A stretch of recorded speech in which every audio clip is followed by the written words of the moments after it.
कांग्रेस नेता राहुल गांधी ने शुक्रवार को उत्तर प्रदेश की रायबरेली सीट से नामांकन किया।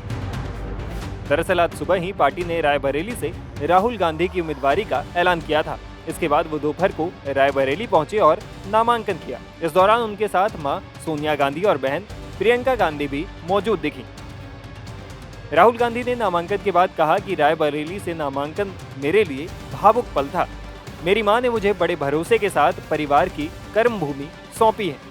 उन्होंने सोशल मीडिया प्लेटफॉर्म एक्स पर एक पोस्ट में लिखा, रायबरेली से नामांकन मेरे लिए भावुक पल था। मेरी मां ने मुझे बड़े भरोसे के साथ परिवार की कर्म भूमि सौंपी है और उसकी सेवा का मौका दिया है।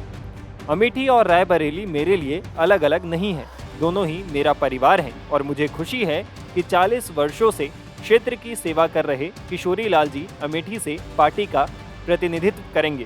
अन्याय के खिलाफ चल रही न्याय की जंग में मैं मेरे अपनों की मोहब्बत और उनका आशीर्वाद मांगता हूं।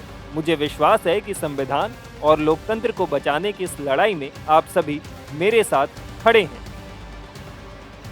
वहीं राहुल गांधी के नामांकन के बाद बहन प्रियंका गांधी ने भी एक्स पर एक पोस्ट लिखा और उन्होंने भी इसे भावुक पल बताया। उन्होंने लिखा, कुछ दिनों पहले माँ ने कहा था, मेरा परिवार दिल्ली में अधूरा है, वो रायबरेली आकर पूरा होता है। ऐसा परिवार जिसने कई पीढ़ियों को अपनों में मिला लिया, जो दशकों तक हर उतार चढ़ाव, सुख दुख, संकट और संघर्ष में चट्टान की तरह हमारे साथ खड़ा रहा। ये स्नेह और भरोसे का रिश्ता है, ये सेवा और आस्था का रिश्ता भी है, जो आधी सदी से अटूट है। हमें यहाँ के लोगों से जितना प्यार, जितनी आत्मीयता और सम्मान मिला है, वो अनमोल है। पारिवारिक रिश्ते की सबसे बड़ी सुंदरता ये होती है कि आप चाहकर भी कभी उसके स्नेह का कर्ज नहीं उतार पाते। इस मुश्किल वक्त में जब हम देश के लोकतंत्र, संविधान और जनता के अधिकारों को बचाने की लड़ाई लड़ रहे हैं, तो इस लड़ाई में भी हमारा पूरा परिवार दृढ़ता से हमारे साथ खड़ा है।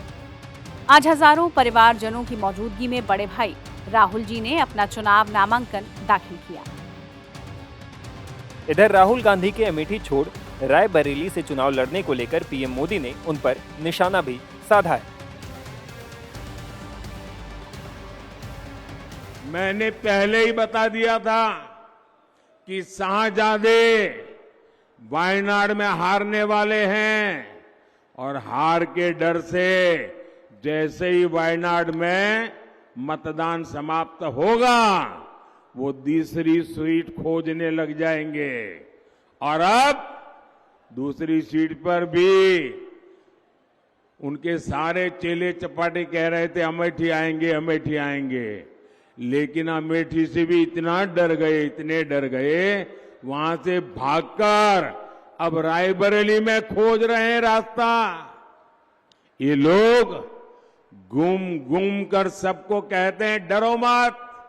मैं भी आज उन्हें कहता हूं और बड़े जी भर के कहता हूं, अरे डरो मत, भागो मत। और आज मैं एक और बात कहूंगा, कांग्रेस इस बार पहले से भी कम सीटों पर सिमटने जा रही है। वो पहले से कम सीटें लड़ रहे हैं, तो अपने आप भी कम जाना थल है। अब देश भी समझ रहा है कि ये लोग चुनाव जीतने के लिए चुनाव नहीं लड़ रहे हैं, ये सिर्फ और सिर्फ देश को बांटने के लिए चुनाव के मैदान का उपयोग कर रहे हैं। टाइम्स नाउ भारत डिजिटल की रिपोर्ट।